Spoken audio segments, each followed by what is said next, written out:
Good afternoon, everyone. So thank you for joining us.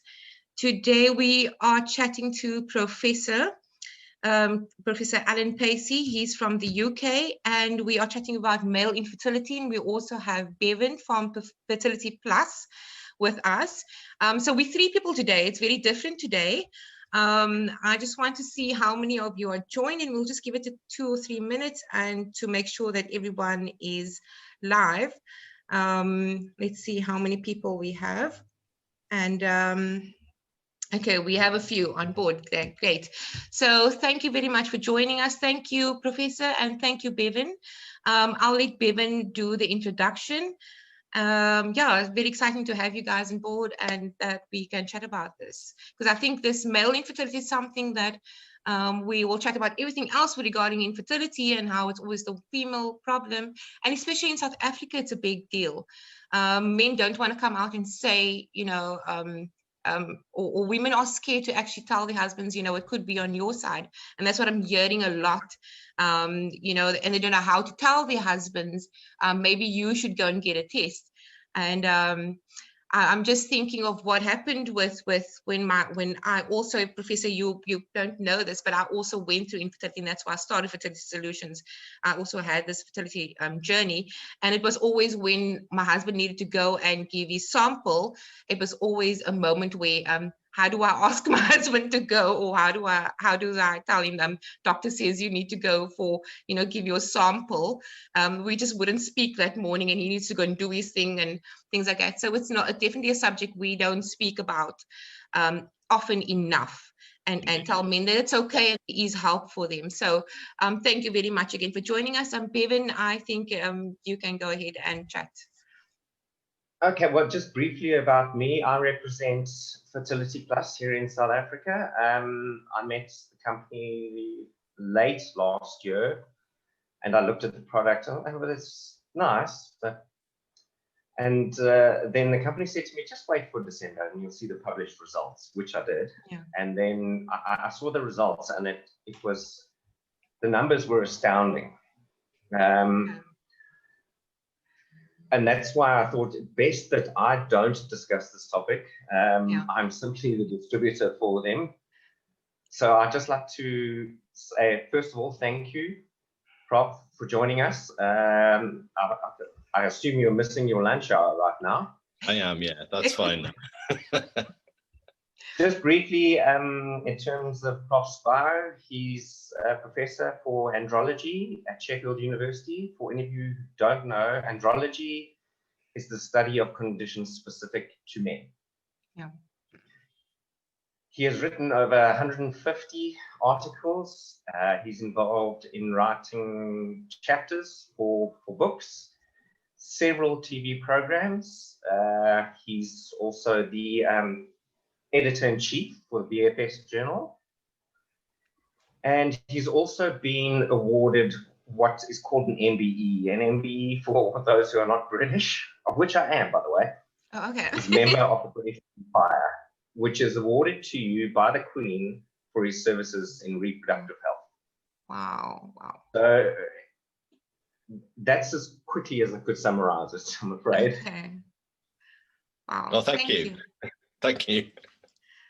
Professor, you can go ahead. Okay, well, I mean, I'm a professor of andrology. I've been studying male fertility and sperm for, gosh, probably 30, 35 years. And it is a topic where men do struggle to engage sometimes. They're embarrassed. Men often link their sexual prowess with fertility, which isn't the case. They're not connected in that way. So and male fertility is often seen, or fertility issues are often seen, I think, too often as a female issue. Yeah. So you know, events like this are really important, I think, to try and get the word out and to get women knowledgeable about male fertility, but also get men engaged with male fertility. And the more that we talk about it, I think the better. So you mentioned in the introduction there some of the television programs that I've done, and in the UK earlier this week on our main channel, BBC One, there was a program that I was involved with where two guys shared their fertility journey, and it was very moving and very emotional to see them talking so candidly about their fertility issues. So I assume you want to know all about causes of male infertility and what we can do about it and things like that. So that's the question we definitely get a lot. It's like, what can we do about it? Like, my husband's a problem. What can we do? So it's surprisingly common. There are a number of different causes for male infertility. We tend to divide them into three. There are things that we call pre-testicular causes, there are testicular causes, and there are post-testicular causes. Let me explain the difference. Pre-testicular causes are those things that that lead to the testicles not working properly. So for example, if a man has a hormone problem in this part of his brain, believe it or not, that sends signals to the testicles. They won't work properly because they're not receiving the correct hormone signals. That's quite rare, but if that is diagnosed, there are some medical solutions to try and help with that. And we can give men injections of hormones to try and help them improve how their testicles function. There are testicular causes of male infertility, and that is where the testicles aren't well developed, or there's a problem specific with the testicles. We probably don't know enough about those than we think. But actually, it's that group of men where this product lactolycopene that we studied actually probably has the most benefit, and we can come back to that in a moment. And then we have post-testicular causes, and post-testicular causes are where there's a problem in getting the sperm from the testicles to where they need to be. And in normal intercourse, that's to the woman. In IVF, that's into a container.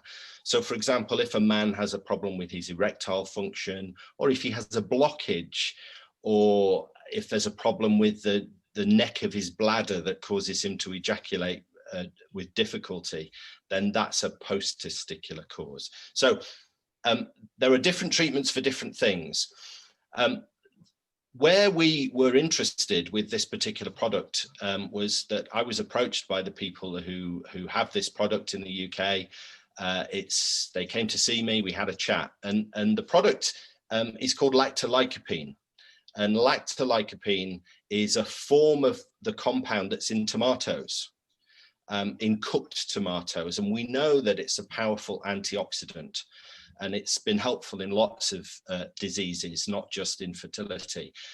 And antioxidants are really interesting from the point of view of male infertility, because if a man produces too many free radicals, they're called, free radicals help us fight disease, but if we have too much, they can damage the sperm production process. And there's been a lot of interest in whether or not by giving men antioxidants, you can improve the situation for him.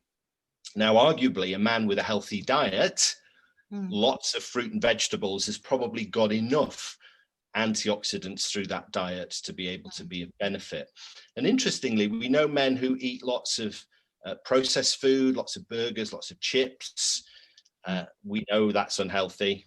They generally have poorer sperm, and we know that men that eat lots of fruit and vegetables have better sperm. So there's something in it from studies that have looked at diet. So to suggest that guys take lactolycopene is a good suggestion, but we wanted to test it because I'm a scientist and I want to know what the answers are when we do something scientifically. So what we did was a randomized controlled trial. And what a randomized controlled trial is you take a group of guys, you split them into two, and one group you give the drug to, the lactolycopene that we're interested in, and the other you give an identical tablet that doesn't contain it, but we don't know who is who. We don't know who is who until the end. That's what we did. And when we cracked the code, after 12 weeks of the guys taking this lactolycopene versus guys that didn't, when we cracked the code, I fell off my chair because I'm trained to be a cynic and I don't expect to see a difference. That's my world. I have to be convinced that there is no difference. And there clearly was. And the guys that took lactolycopene for 12 weeks, they had sperm that swam faster, but they also had sperm that had better size and shape. And both of those things are important for fertility. They didn't have any more sperm. They weren't producing any more, but the sperm quality was improved. Now, to see that in a randomized controlled trial, I think is really fabulous. I can't say that you will definitely get a baby, but I can say that your sperm will be better, It will and work. you will improve the chances of Yeah. that happening. So that's the study that we did. And I, as I say, you know, groundbreaking, fell off my chair, didn't expect it. And I really do think there's something in this now. Wow, that's great. That's absolutely great. I'm actually going to go and look at it. Is there anything you want to say, Bevan?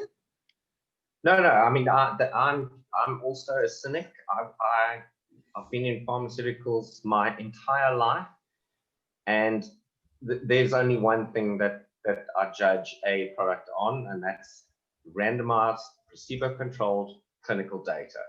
Yeah. It's always, like I said, I'm always getting questions on what can they take, what, you know, type of thing. So I like to hear where there's a product that they've done actual tests on, and there's results, and you can say it definitely helped and it definitely improved. So I can say to women, look, this is the product that you know, give this to your husbands, because it's not the men coming to us, it's the wives coming and say, well, what products can my husband take? You know, what can he give? I had someone ask me yesterday. So going back to this thing, you know, if you have a guy with a pre-testicular problem, it ain't going to cure his hormones. Yeah. If you're a guy at the other end of the spectrum and he has difficulty ejaculating, maybe he's got damage to his bladder neck through surgery or something like that, it isn't going to cure that. But for that group in the middle, where the men are producing reasonable numbers of sperm, but they're just not swimming well, or maybe the size and shape is a little bit low, this could give a boost. And that's the kind of group that I think is most likely to be of benefit from taking this. Now, how long do you take it for is really important. It takes 3 months to produce a sperm from start to finish. 3 months. Remember that. If you start taking it on Friday, your sperm won't have improved by Monday. But if you start taking it in October, you may have improved sperm by Christmas. And that's the kind of thing that people need to be aware of. Now, during that time, men need to be as healthy as possible. They should be doing other things as well.